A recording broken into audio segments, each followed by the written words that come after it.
I believe this focus of campaigning NGOs on this greenwashing topic will be seen as one of the most horrible strategic mistakes they did, really damaging the movement towards climate action. And it's going to be difficult to come back because many CEOs and CFOs are scared now. It's going to take a while to convince them to really come back.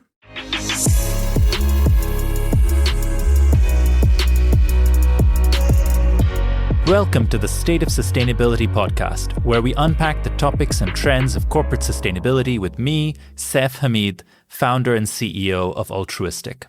On this episode, I spoke with Renat Heuberger, founder and former CEO of South Pole. For those who have exposure to sustainability and the carbon markets, South Pole will be a familiar name. Join us as we dive into the highs and lows of 2 decades of sustainability entrepreneurship at South Pole. For those in the know, Renat has a fair bit of scar tissue there, and explore what the future holds for carbon credits. Renat, I'm super excited to have you on the show, and I'm excited for a few reasons. One is, I obviously know South Pole as an organization. I know individuals there, but I also know the business and have known the business for some time, actually. Like even when I was at McKinsey, 2016, 17, 18, and we were doing our early scans of carbon markets and trying to develop a perspective. South Pole was already an organization we saw as the recognized leader in your space. Your space didn't really exist, so I know that that's not saying a huge amount. It became a much bigger deal later. And at that point, you were actually already kind of, you'd been running the business probably for about a decade or so. Since then, have followed the highs, some of the lower points as well. And I know that there's also having followed your LinkedIn for some time, I know that there's an exciting backstory and there's an exciting kind of front story as well. So just wanted to say a big welcome. Excited to have you here. Thanks so much, and very glad to be here on the show today. Brilliant. There's a few bases that I kind of wanted to cover. I'm starting to get really interested in the cyclicality of the sustainability space. So, for many people that I work with and interact with in corporate sustainability, they have only seen the boom of 2021, 2022, and now they're seeing this kind of doldrums and this collapse. And I'm able to reassure them that this has happened before. Unfortunately, it's correct. Like me, you've seen this play out. And so I kind of want to dive into that a bit.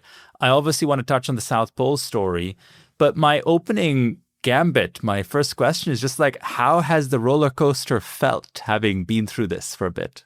Yeah, indeed, you're completely right. Sustainability has seen ups and downs before. We started getting going actually in the late 90s when we were students in Zurich, Switzerland. And the professor came to us and said, guys, I know you're researching on these water programs, but guess what? If you really want to make a difference, do climate. That's a new big shit in town. He didn't say it that way, but that's what he meant, really. And so we started as students, probably Europe's first organization on climate, which was called myclimate. It still exists. That was the beginning of a real boom. In 2005, we had the Kyoto Protocol coming into force. And with that, for the first time, we saw a global market for carbon credits emerging. That's when we started South Pole, and the company grew really fast. And everybody thought that this is going to be the $1 trillion market and it's going to save the world. We were all super enthusiastic. And then, guess what? The financial crisis hit in 2009. Remember the Lehman Brothers collapse? And remember the Greek debt crisis and all those topics? With that, the Kyoto Protocol collapsed. And for a few years, climate and sustainability were niche topics again. So we've been there before, indeed. I mean, maybe to dive in a little deeper, I guess, I kind of want to get into how it felt, right? So late 90s, getting into the space. I want to deep dive into the first decade, the early 2000s, and the knocking on doors phase, because I was a consultant in sustainability around 2014, and I had a lot of knocking on doors. I was lucky to get one project a year in sustainability at McKinsey. And, obviously we had the whole Fortune 500 to work with, but one project a year was considered pretty good. And I imagine that because you were building a business, and even earlier, you had a lot of companies just say, what are you talking about? Why is this a thing? Could you tell us just a little bit more about that journey? I have a funny anecdote on McKinsey, by the way. So we created myclimate in 2002. And one of the first things we did was that we applied at the university for a startup competition. And we got a coach, a McKinsey coach, to whom we presented our business idea, namely to do carbon offsetting for private individuals. The coach looked at the case. We didn't even make it to round one. His point was, you guys don't have a business case at all. So that was the beginning, right? As you say, back then, the topic of climate was simply not unknown to most. It was just a topic in expert circles. So our problem was that we had to explain to people, by the way, climate change exists, you contribute, and we have a solution, and you should buy it right now. That was quite a tough sale, I can tell you that. I hear you. So it was tough. It was very, very difficult. The good thing, however, back then was that in the early 2000s, there was quite a lot of political support for the Kyoto Protocol. It's hard to imagine it back then, but climate conferences were not as massive as they are today, like in Belém or in Dubai. They were relatively small venues. People knew each other, and there was quite a lot of drive, especially from the European Union, but also from Japan and other places to actually make a difference on climate. So that political support was probably what created the boom later on. Yeah, I remember in 2014 or 15, the CEO of the Ellen MacArthur Foundation was telling me that his strategy for Davos was get a hotel room nearby and use that to stage meetings, because it's not like they were invited to participate in the main event. Absolutely not. It was not a topic at all. And I think that was the reality there. The first proper sale to, let's say, a big, meaningful corporate must have felt like massive validation for you guys. Are you able to tell us who it was, what team it was, what kind of individual? Was it a CSR team, I imagine, that was the first guys to work with you? I can tell you honestly, it was like in any other startup. Your first clients are always your friends and your families. So we knew through a contact, actually through a professor at our university, at the ETH Zurich, we knew the CEO of one of the largest travel companies in Switzerland. And, we met the guy. I don't think he fully understood what we were talking about, but he said, these are nice students. I love it. Let me put your offering of climate neutral flights into all my travel offerings. So that was really our alpha client who helped us a lot in convincing others. Wow. That's incredible. I mean, you're right. Having been through this journey myself, I find that the first 4 or 5 customers sign on to the vision, the team, the attitude. Correct. They don't really know what they're buying, and they don't really know what it's going to be. And then, 2 years in, 3 years in, of our first 4 customers, we're still working with 2. And I think in 2 cases, we sort of outgrew it, or it didn't work out because the end solution we had and what they were looking for didn't match up. And I think that's just some of the fascination of the early journey. That's exactly right, yeah. When did you hit the flywheel? When did it suddenly feel like now actually we're on a roll? So actually what happened in 2005 was, as mentioned before, the Kyoto Protocol that had been signed in 1997 finally entered into force because they were able to convince Russia to sign up.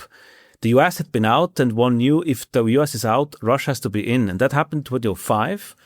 A different history, a different story back then. So what that meant was that instead of voluntary purchases of carbon credits, which we had been pushing at myclimate, all of a sudden we were looking at the compliance market, because the Kyoto Protocol came with a compliance obligation for governments. And that was our moment when we said, we have to create a company that is actually able to invest in projects, because now we have a seller's market. People are going to be totally short carbon. And that was the moment when we founded South Pole. And our first clients were the government of Austria, the government of Switzerland, and the Portuguese Carbon Fund. So we completely switched the type of client we did. We went from voluntary to 100% compliance. And we were, of course, as everybody else, believing and hoping that this market, this compliance market under the Kyoto Protocol would only get bigger and bigger until we cover the entire world with the price on carbon. And then there was, I guess, the twist, right? Because you guys became best known for the voluntary market towards the end of the 2010s. And so I suppose that's basically when the heat of the moment around Kyoto died down. There was this long lull, and suddenly voluntary markets start to look like a real opportunity, no? So that was exactly what happened, right? So in 2009, I was in Copenhagen myself at that horrible conference that completely fell apart. It was shocking because people realized, they woke up like early in the morning and realized the Kyoto Protocol is actually dead. It's not going to be expanded.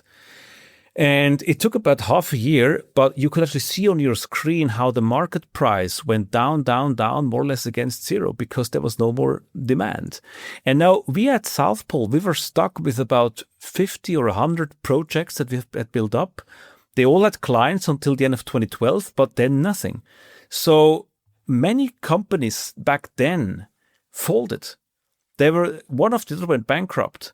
But we had all those projects and our commitment was to save them, to basically take them into the future.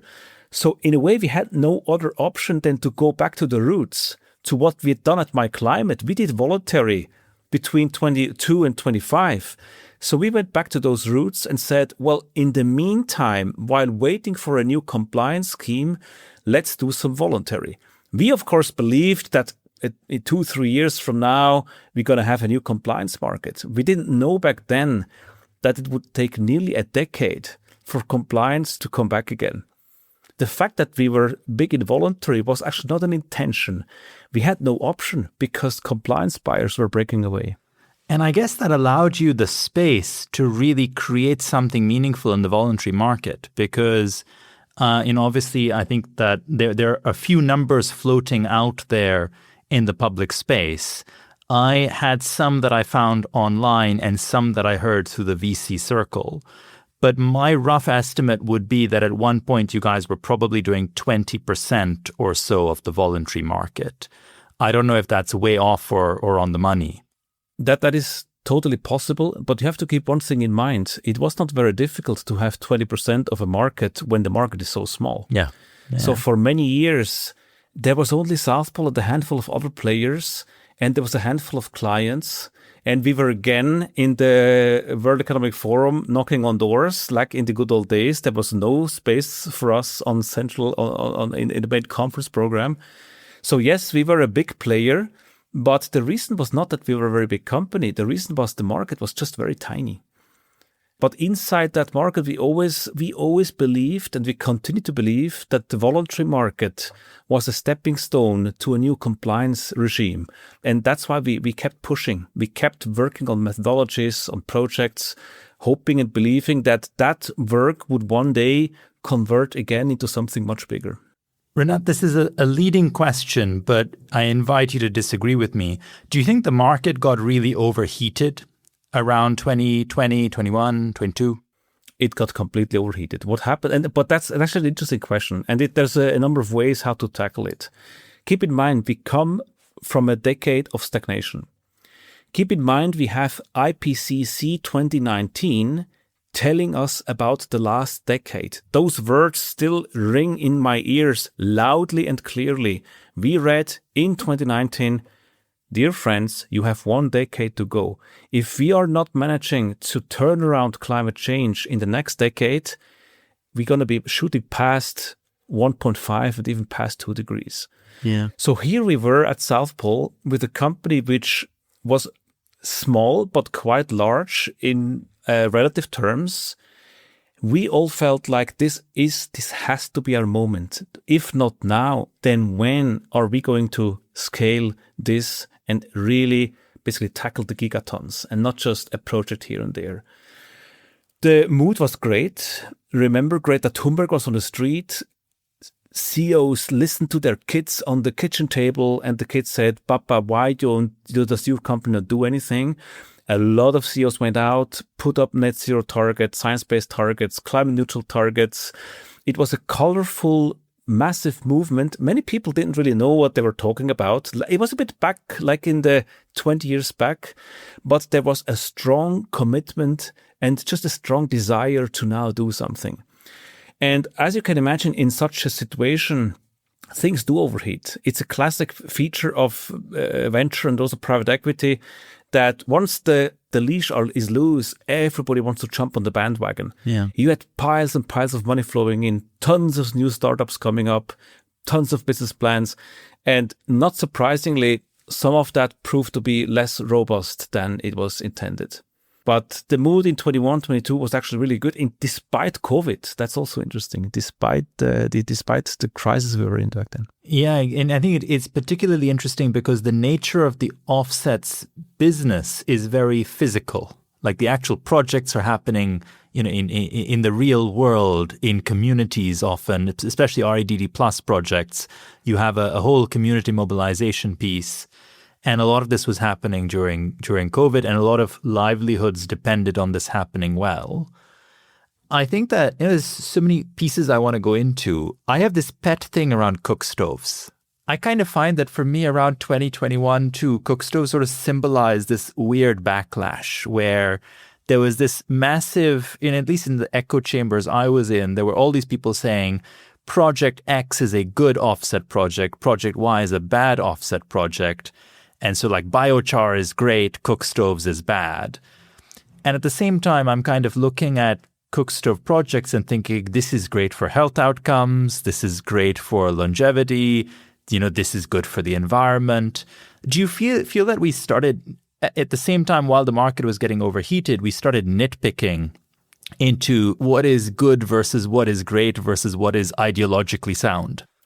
So now you're entering a space that we could probably go on for 2 hours. And it's a space where we just finished a book about the carbon paradox, because you're now touching on some of those paradoxes, which occurred to me much later. While we were driving that growth, we had not much time to reflect. But in hindsight, what you're alluding to is some of those paradoxes. One of the most fundamental ones, we call the ethics paradox. The question is this: is it ethical or not to actually offset your emissions? Is it greenwashing or not? Is it ethical or not to do a project way abroad instead of cleaning up at home, right?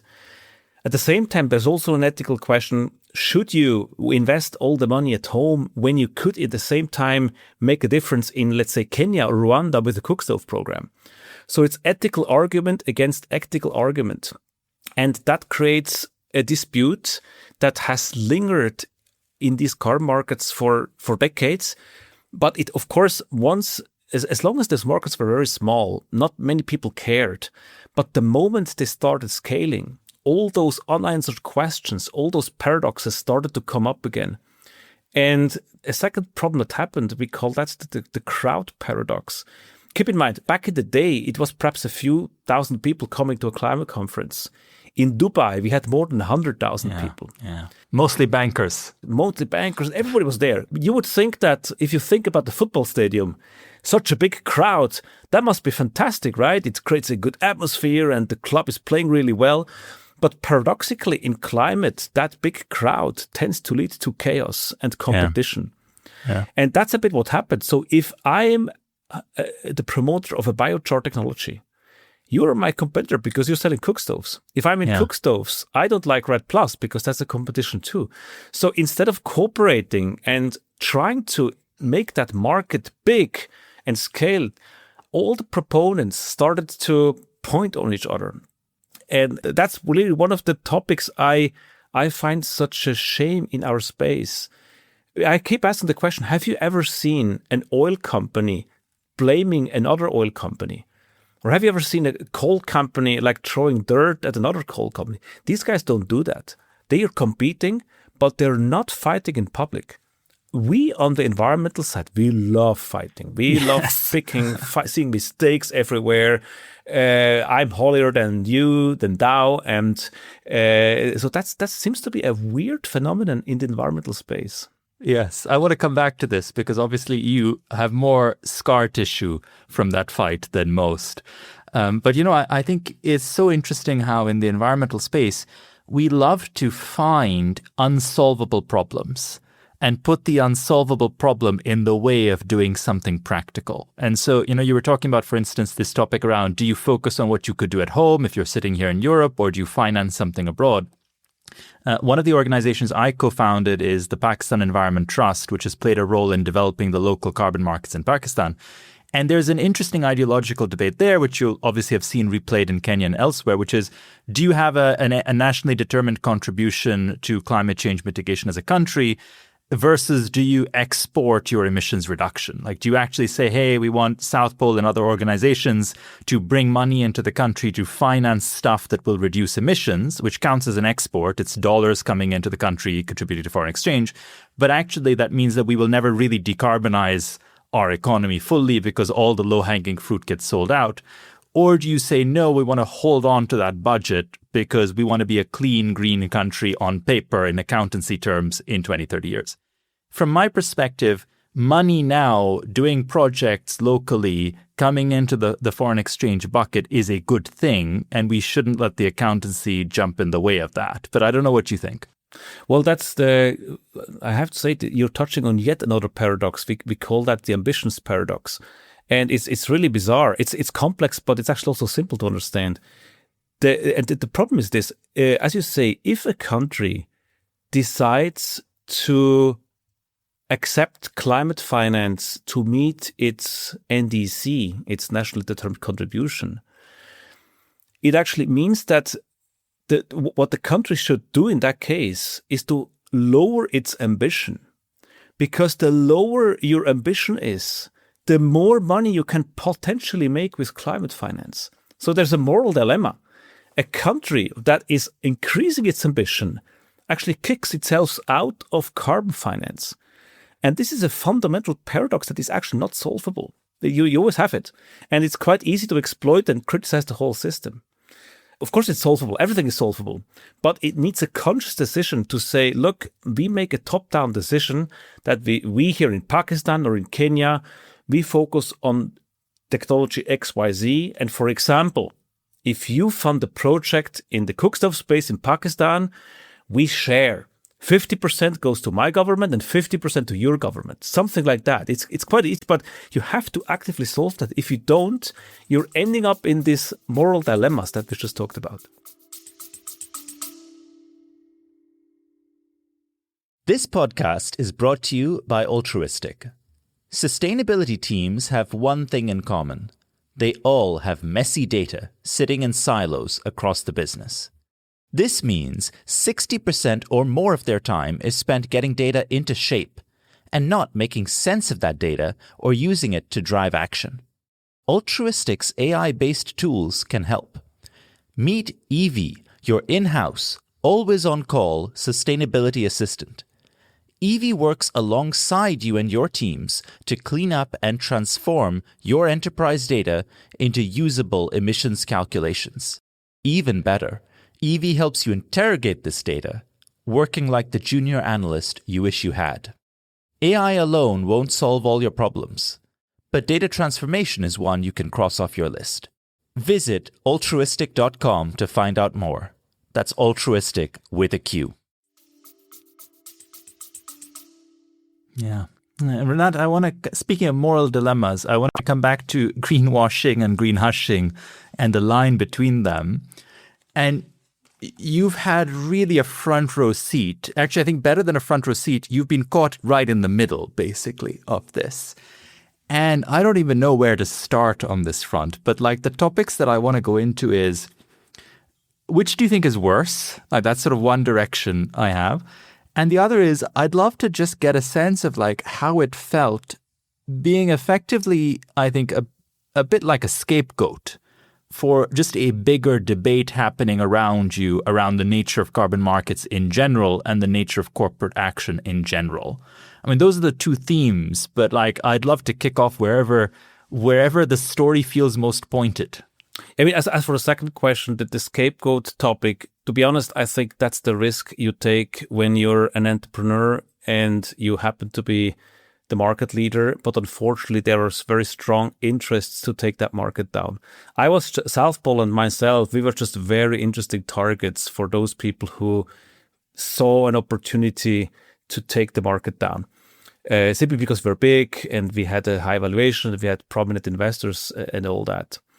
But I think that's part of the game, right? That happens. What is more important really is the first question you had around the greenwashing.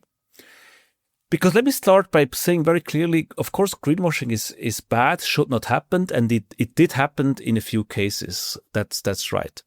But the problem back in 22 and 23 was that the greenwashing debate went, in my opinion, spun completely out of control. Keep in mind where it came from.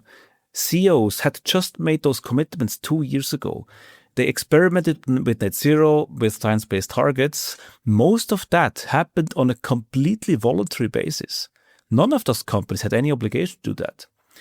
Now, what I still don't understand today, if you are a campaigning NGO, why would you throw so much dirt at those companies who voluntarily are trying something, instead of encouraging, instead of applauding them and say, guys, that was already quite good, but you could do even better by, doing X, Y, and Z.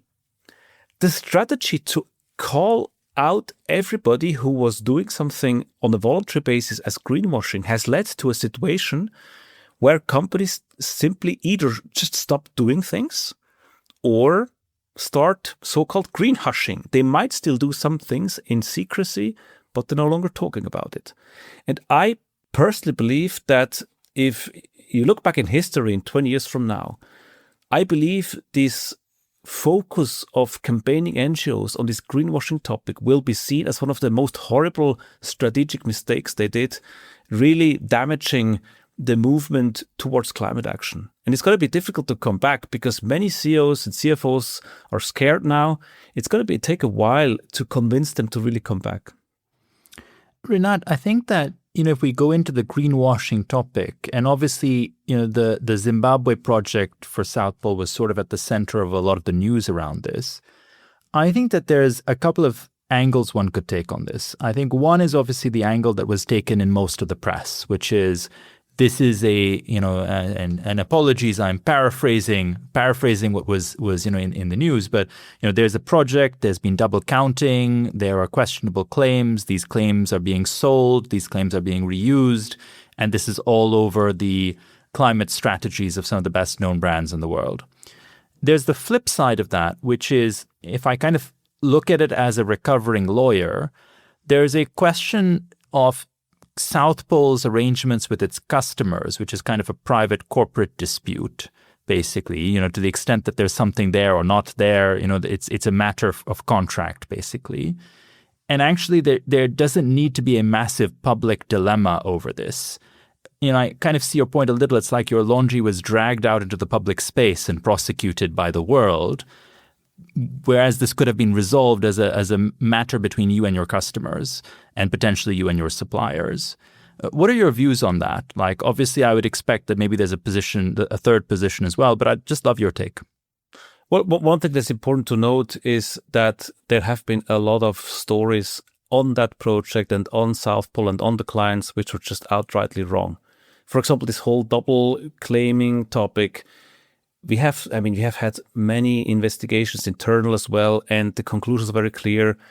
South Pole at any given moment sold only issued, verified, certified, verified emission reductions. Full stop.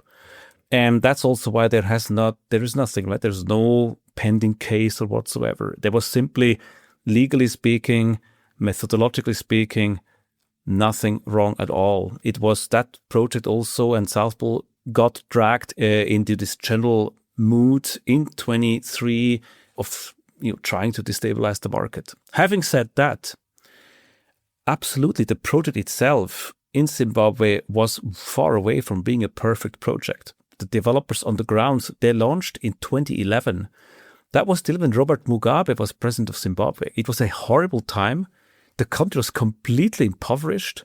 There was some people were hungry. Keep in mind that there was hardly any legal system. There was no functioning banking system. Exchange rates were basically messed around with by the government. So you had all problems you can think of. You had accumulated in that project. But we felt like that's exactly where we want to make a difference. Perhaps we were a bit naive in hindsight and idealistic, but we actually on purpose chose a project in a location that was suffering from all those problems because we thought we want to prove that climate finance can make a difference for the people on the ground. And so the project actually went along reasonably well. For about 10 years, it was actually kicking along. But of course, because we had so much data on the project and because it was so visible, it just was very easy to point at some of those flaws it had. And of course, it had flaws. The question is, do you think those flaws are part of the game? They're part of a learning, perhaps, or perhaps a part of the reality? Or do you conclude that those flaws are a reason to just throw the whole thing under the bus? And the sad, in hindsight, looking back, the project, by the way, still exists. It's still there. It struggles with funding. And ever since, there hasn't been any other large-scale forest conservation program in Zimbabwe. So it essentially got shut down and it got replaced by nothing at all. And that's what personally makes me a little bit sad. I mean, all those energy that was put into taking things down without proposing or coming out with alternatives. If you could do it again, Renat, would you do the same project? Would you do it the same way? Knowing what I know now, to be very honest, we shouldn't have gone to Zimbabwe. I think carbon markets are in such an early stage. There's so many regulatory uncertainties. The standards are still establishing the methodologies. We should have been less ambitious and done these kind of projects in countries that are more stable. So I would not do it again in hindsight. It's kind of bittersweet though, right? Because I see where you're coming from. And I see it also just as an entrepreneur, right? You have to manage risk. At the same time, I think what's implicit in your response is you think that you wanted South Pole to make a difference where it matters most. Many Correct. of those countries and economies have no proper legal structure that you can scrutinize or due diligence on. This was a classic case of one of those countries. If you could go back, you wouldn't do it again because, frankly, the backlash, the risk, the exposure was just not worth it in the end. Correct. That's right, yes. From a business perspective, from an impact perspective, I think it could be more nuanced. From an impact perspective, it could be more nuanced. But there we now touch a little bit the future of carbon as well. Where do we go? Because what we have seen is, and I think that's also what we lay down in the book, the carbon paradox. It's a complex commodity. Carbon credits, unfortunately, as much as I would love them to be like cotton or coffee or palm oil, a commodity that they can trade, they can extract, that they can sell, carbon is far away from being as commoditized, unfortunately. I mean, that was always our dream. Remember, I was hoping that with carbon, we could create a commodity bigger than oil, bigger than coal, like a commodity that can change the world. That was the dream. But I think in hindsight, we have to realize the paradoxes are so many that we're just far away from that. And I think if carbon is to stand any chance to really make a difference, we somehow have to come to terms with those issues. We have to accept that we do projects, but there's going to be mistakes, there's going to be flaws, there's going to be issues that shouldn't have happened. If you wait for the perfect project with the perfect credit that is 100% certified and has as much as I wish that to happen, I think if that's your demand, you will just never launch a project at all. So that's the conversation we need to be having in the future, like what's coming next. Renat, my closing question. The time has flown faster than I expected. I'd love for you to flash forward in time, 5-6 years. Let's say we're at the end of the decade, and you're a corporate sustainability professional, at a company like a Nestle or a Unilever or Diageo, and you are building your sustainability strategy. What are the two or three things you would do with respect to carbon markets? Like, would offsets be a part of that? How would you view offsets? How would you transact? Like, what are the two or three things that you would give as advice or suggestions? We were talking about in the beginning about these waves, right? These tides, low and high tides. Sustainability and climate action has to come back, and it will come back. I'm very sure about that.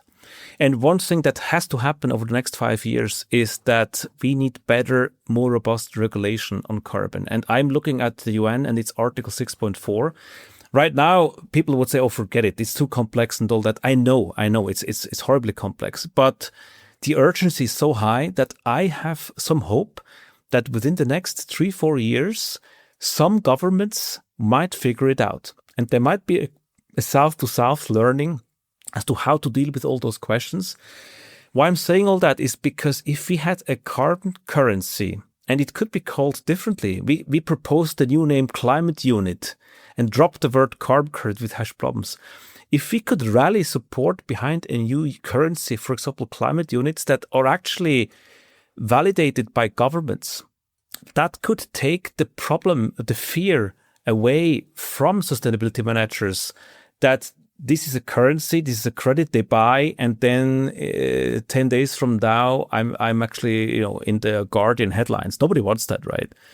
But if we had a currency that was endorsed by the UN governments, perhaps sustainability leaders could proudly buy them again and be part of the journey. Because let's keep in mind once again, if these projects, you mentioned cook stoves, these projects, outside of reducing carbon emissions, they have so many benefits.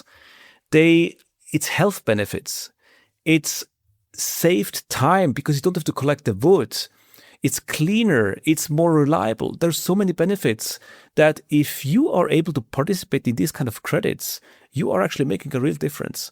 So I hope and I trust that in 5 years from now, we will have again a market which is more honest, more humble, is more clear about the limitations, about the paradoxes, but we have this shared vision again to commonly make a difference, like we had it in 2019 when the Fridays for the Future movement was exciting all the CEOs. I do hope and I do believe this movement can come back, and it will come back. Renat, that's a great note to end on. So thank you so much for joining us. Really fun conversation, and I'm sure it's one of several that we will continue to have on this topic. So thanks again. I'm looking forward to it. Thanks so much.